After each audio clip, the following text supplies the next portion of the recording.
Making art is a biological process.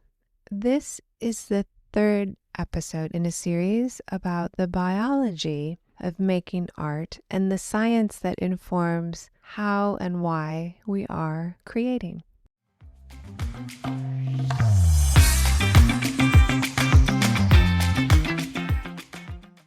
Welcome into the Modern Creative Woman podcast. I'm Dr. Amy Backos, your hostess, and I'm delighted that you're here. If you're a new listener, welcome in.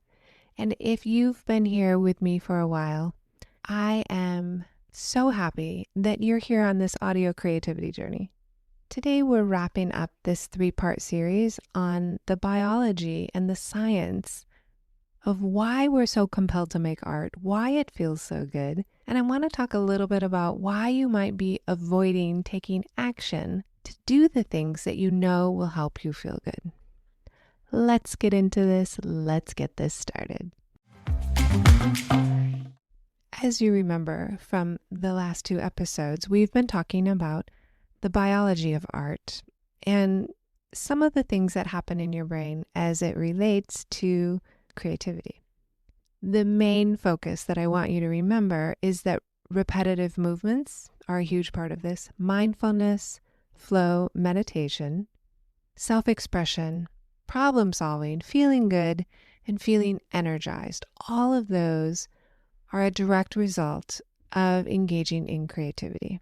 We've talked about dopamine, serotonin, oxytocin, and today we're going to get into endorphins. Those are the painkillers, the natural way of regulating pain in the body. Remember, serotonin helps stave off depression, gives us that feeling of euphoria. It comes from antidepressants, working out, sunlight, certain foods. Dopamine is that pathway to pleasure that can give us the intense feeling of reward. We can get it from sex, shopping, smelling those delicious cookies. It's also related to reinforcement in shaping our behavior as we're trying to make changes in our lives. And dopamine is increased through, of course, creativity, meditation and flow, and foods that are high in triosine: chicken, dairy, avocado, banana, pumpkin, sesame seed, and soy. You remember oxytocin, the love hormone, promotes bonding, lowers anxiety. We get it through touch, art, music, exercise.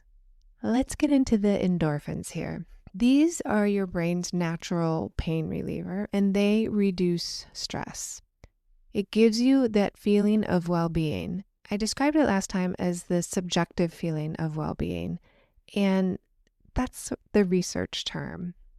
Are you feeling subjectively happy? Doesn't matter what's happening around you.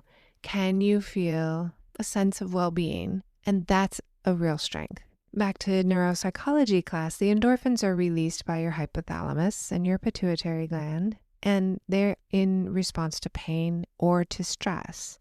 What's interesting to me is there's 20 types of endorphins. Our bodies are very complex and have a different endorphin for different needs in the body. But what I found in the literature is that the best studied of these endorphins is called beta endorphin. And this is the one that I know you've heard of. It's associated with the runner's high.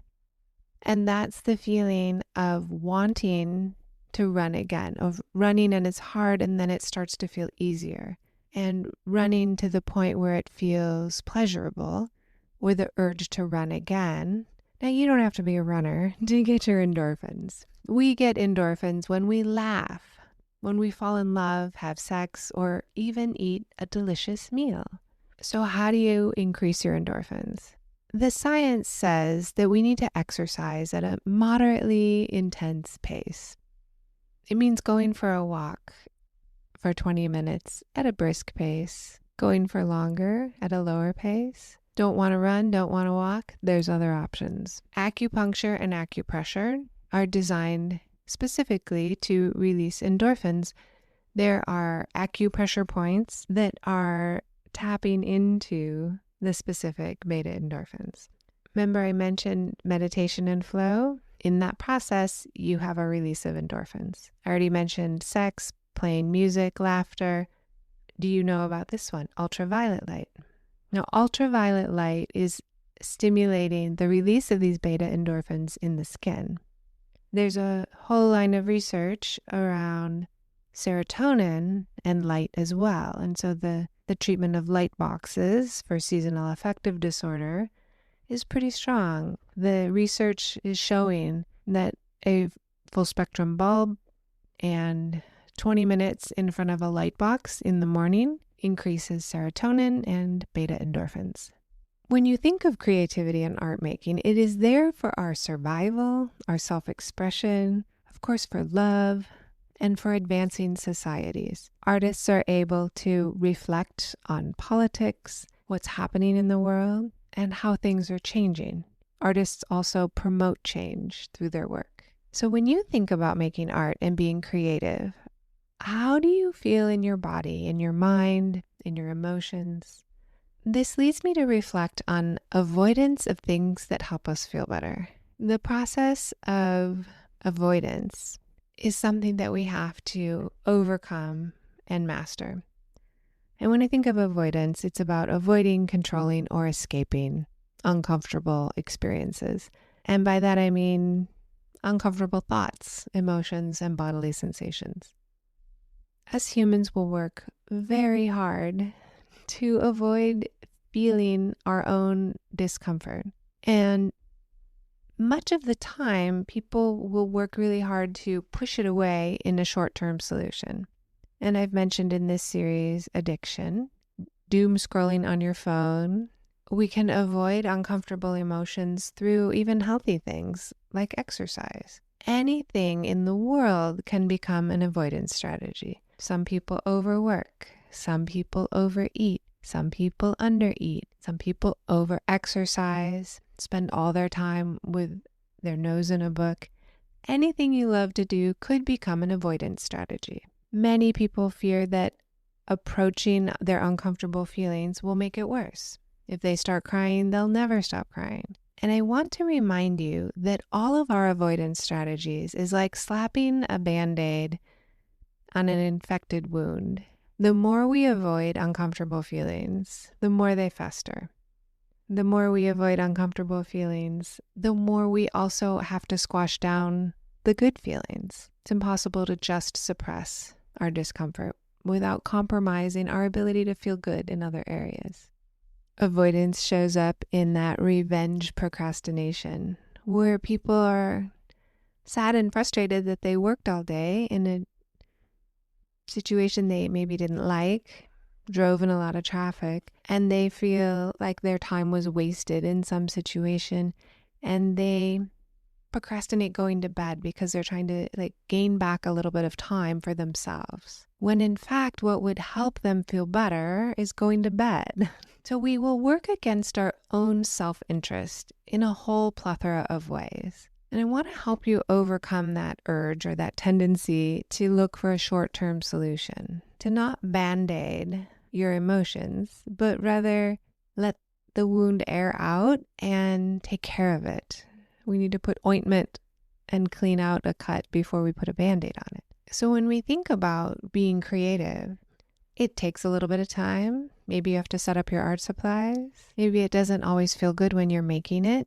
You might get frustrated making art. You might become more aware of self-critical thoughts. And so many people quit making art around age 12 because they don't want to feel uncomfortable anymore. But if you're willing to engage with art, it is the healing that's necessary. It is the long-term investment in your future well-being. If you take a little time every day to create something, you'll start to notice you want to do it more because it feels good. Do you need to watch another TV show? Do you need to scroll more on social media? Will those things nourish you in a healthy way? I don't think either of those things can provide you the nourishment and the mental well-being that art can. I hope these last 3 episodes have given you increased knowledge. And for some of you, increased knowledge is enough to make a change. You will feel motivated to take action. And for other people, knowledge isn't necessarily enough to convince. Nothing wrong with either. I want to encourage you to run some experiments. See how you feel before and after making art. Give it a try. You can commit to 3 days in a row and document it, schedule it in your calendar, write how you feel about it, and commit to just 3 days. There's no hurry. Just do a little something for 3 days in a row, and then message me and let me know what that feels like. If you need a little more motivation, have an accountability partner, find another woman who wants to do the same thing, and send each other the pictures. You can send me your pictures of 3 days in a row, and I will reciprocate and send you what I'm making. We're in a situation and place and time that art has become increasingly important. Self-expression and being yourself when others want you to be homogenous and the same is a radical act. And I'm here to encourage you to do that and take really good care of yourself and your community through creative process. It's the kind of nourishment that allows us to sustain advocacy work, to keep helping friends and family and our neighbors. And making art has a huge impact on ourselves and the people who see it. You don't ever have to show your art to anyone. You might be the only one who sees it, and that's okay too. I did a little volunteer project this week, and it's with the Relay for Life, the American Cancer Society puts on to raise funds for cancer research. And I completed these 20 small art projects, and they will sell these artistically designed luminaries to put candles in for the relay race. It's a small contribution, but what it did for me was connect me to something with greater meaning and purpose than myself, allow me to be of service to my neighbors, helped give me hope because I know art has a powerful impact, and I know that there are things that I can do to help my community. It gave me a lot of hours of meditative flow, just relaxing and creating the art on the luminaries. I think if we can combine some art with community engagement right now, that gives us our best chance for sustaining hope for the future. Send me your art. You can send me a message. There's a link in the show notes. Find me over on Instagram at Dr. Amy Bacos, and I am always happy to hear from you. I really, truly am. Have a wonderful rest of your week. Now that you know about how to use your creativity, what will you create? Want more? Subscribe to the Modern Creative Woman digital magazine. It's absolutely free and it comes out once a month. And I know you can get a lot out of the podcast and the digital magazine. Yet when you're ready to take it to the next level, I want you to know you have options inside the membership. And if you're interested in a private consultation, please feel free to book a call with me. Even if you just have some questions, go ahead and book a call. My contact is in the show notes, and you can always message me on Instagram. Do come find me and the Modern Creative Woman on Instagram, Facebook, and Pinterest at Dr. Amy Bacos. If you like what you're hearing on the Modern Creative Woman podcast, I want to give you the scoop on how you can support the podcast. You can be an ambassador and share the podcast link with 3 of your friends. You can be a community supporter by leaving a 5-star review if you think it's worth the 5 stars. And you can become a gold star supporter for as little as $3 a month. All those links are in the show notes. Remember to grab your free copy of the 21-Day Gratitude Challenge. The link is in the show notes, and you can find it at moderncreativewoman.com. Have a wonderful week, and I cannot wait to talk with you in the next episode.